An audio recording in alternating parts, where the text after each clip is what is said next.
Hey, what's up, guys? Welcome to another Arsenal transfer special. Today, we're going to be talking about two deals that look to be done, including the man you're seeing on screen right now, which is Nuno Tavares from Benfica. We've also got Lokonga from Anderlecht. It seems both these deals are going to be done in the next few days, the next 48 hours potentially.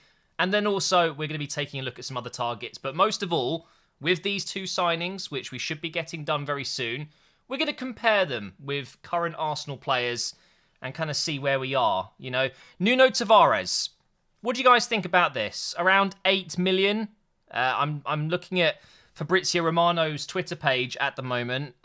Very good source. He seems to be on target a lot of the times with tweeting about transfers and things like that. He's always reliable, and it does seem like this is reported everywhere. So 100% believe this. Nuno Tavares to Arsenal, done deal, and here we go, confirmed. That's his thing. Paperwork's to be signed today.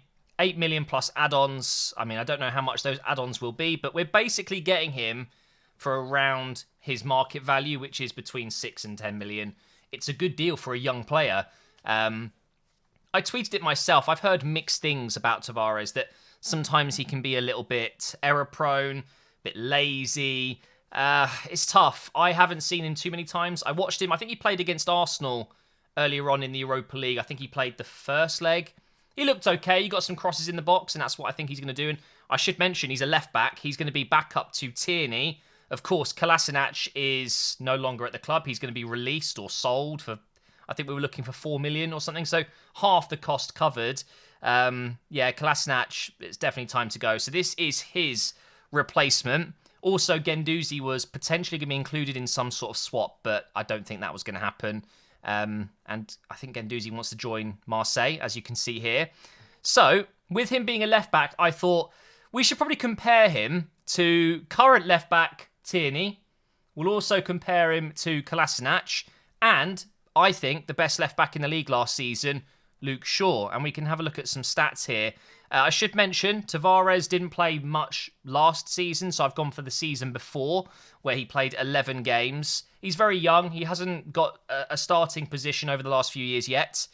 We've got Tierney this season, Kolasinac the season before, so 2019-2020, where he played 26 matches. And then, of course, we've got Luke Shaw last season. So what we should do is maybe go over to per 90, and this website is Squawker, by the way. You should be able to see it up top here. Really good website for stuff like this, where you can literally pick which stats you want to see and then have a look and see how players get on. Now, of course, stats aren't everything, but it gives you a good indication to see how a player is doing. And it's interesting. So the green bars mean that they're doing better in that specific aspect of their game. Tavares is averaging 0.1 goals a game, 0.4 assists per game, which is the highest here. Chances created 1.4, which is right up there with Tierney, even more than Tierney right now. But of course, 11 games played. It's not much data. We need more data on Tavares. I mean, if I toggle the last season, he played 14 games. So I guess you could argue we should be looking at this. But I wanted to compare his best season. That's because he's got potential. He's got potential to hit these heights again, right? His best season, it's just a couple more games the last season. But you can see here, he's the best aerially out of these four players. And that is purely because Tavares is actually quite a tall player. I believe he's 6'1", possibly 6'2". So he's not a short left back. He is definitely going to give us a little bit more physicality in the air. But I wouldn't rely on him too much as a defensive player. He's definitely going to do what Tierney is great at doing, and that's bombing up down that left side and getting crosses in the box. We've got chances created, pass accuracy, crossing accuracy, take-on success, and we've got aerial duel success and ground duel success. That's what we want in a left-back, right? And I've got to say, his stats really are not too bad. If we go back to total, you can see in those 11 games, you got 1 goal, 4 assists. Tierney, in 27 games, had less assists. We are talking Premier League and the Portuguese League. It is different levels, of course. I don't know how much you want to read into that, but Tierney created a lot more chances. So you could be saying Arsenal weren't putting their chances away, whereas Benfica were. And actually, you can see Kolasinac did okay. His stats in the 2019-2020 season, I mean, you could actually go back another year. I believe he was even better in the 18-19 season. There you go, he had 24 games there. What about the previous season before that? In 17-18, he played 27 games. He actually got 2 goals, but the rest of his stats aren't too great. We all know that Kolasinac showed some promise when he first joined as a free agent, but hasn't done so good so far. And you can just see Luke Shaw blows them all away with his stats. If we go back to per 90, you are looking at Nuno Tavares being a pretty decent prospect. Genuinely could be a great signing for us. At such a cheap price, it's not really a gamble. You know, worst case scenario, in a season or two, if it's still not working, he's probably going to hold that value or even more. We're pretty much guaranteed to make money on this deal. And if he stays and he ends up being a great player, then fantastic. He's still 20, 21 years old. Arteta and the rest of the staff at Arsenal have plenty of time to mould him and shape him. And, you know, you hear these weird stories about players having poor attitudes, and we've even seen Tavares. There's a viral video of him online practically kissing his dogs. It's a little bit of a weird one, okay? But when it comes to football, he might be a good player. Again, though, Shaw, absolutely incredible season last year. And he did really well for England yesterday, beating the Germans. So there is a little look at Tavares' stats at the left-back position. But I should mention, he has played right-back, and he's also played as a central midfielder a couple of times. So I think what we're seeing here is potentially a player that can be quite versatile for us. But for sure, left wing-back position, getting down that wing, I would expect at least a couple of assists / goals throughout the season. And he'll provide big backup to Tierney, which we dearly need. Up next, we have Lokonga. Now, this was tweeted 2 days ago, I think it was. There is more tweets since, but this is generally the information we want to see. 17.5 million with add-ons. Lokonga is a central midfielder. He plays for Anderlecht. He's very young. One of the youngest players I think we've targeted for a while, since Guendouzi, I think. And a leader. He's a leader. He was actually captaining the Anderlecht side for a couple of games this season. Personal terms agreed. They're just wanting to get 15% as a future sale percentage. So if we were to sell for 20 million, they would take 15% of that once he's gone. This looks like a good deal as well because, I mean, hopefully it won't end up like Guendouzi, where we play him for a season. Yeah, it looks good, and then we loan him out, and then it doesn't work out. I'm hoping that's not the case here. Let me go ahead and jump into the comparison. So this time, we've got a lot of stats here. Let me just make sure it's in the screen. So we've got El Neni, Granit Xhaka, and Thomas Partey, all 3 central midfielders playing at least 20 or more games last season. As you can see here, it's frightening. It's actually frightening what a prospect Lokonga is. But again, you have to realise we're talking about a different league. He's playing out in Belgium. Obviously, we're playing in the Premier League. It is a tougher league. It is harder to get your stats that high. So, you know, it doesn't surprise me that maybe some of these stats are a little bit inflated. But honestly, it's quite incredible. If we go per 90, it won't look as good. But we're looking at playing 33 games last season, which is incredible. Obviously, he's young. He's full of energy. His ball recoveries are pretty much on par with Granit Xhaka. Goals-wise, he's scoring 0.1 goals per game, which is the same as El Neni and Xhaka. Of course, Partey is yet to score for Arsenal. In terms of shots, this is what I like to see as well. We don't shoot enough. And with Partey, we have seen an increase in shots from midfield. But Lokonga next to him, or in the future, when he gets a first-team spot, potentially. I don't know if he'd get into the team straight away. He's having shots, which is a good thing. He's getting assists as well. Obviously, Partey got a couple. El Neni didn't get one last season, which is a surprise, despite playing 23 games. Basically, I don't think our midfield contributed enough last season at all. We had a severe lack of goals from midfield. And guess what?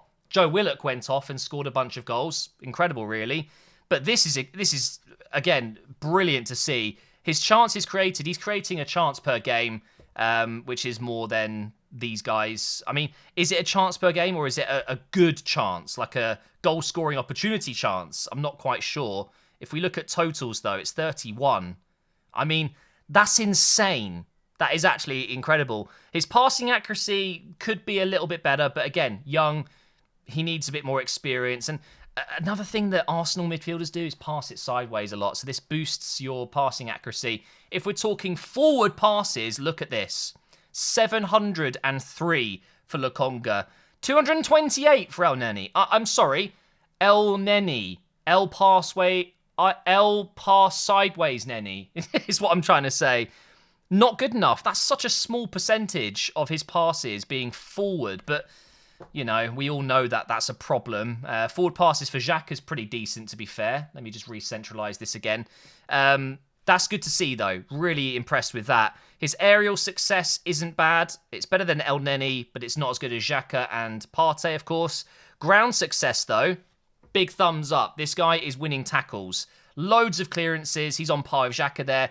Loads of interceptions. That is because he's young, full of energy. He is getting in the way of passing. He's doing a great job there. And blocks. This guy is proper box-to-box. Genuinely think that he could be a great player. There's a reason that Arsenal are doing this deal. They're looking for young players that fit a profile, and he ticks all the boxes. As far as I can see, this guy, I mean, if you were looking at a FIFA potential here, I mean, I know obviously it's easy to talk FIFA because it's what my channel's about, but you'd be giving this guy a pretty damn good potential, wouldn't you? You wouldn't know he was under 20 years old with these stats.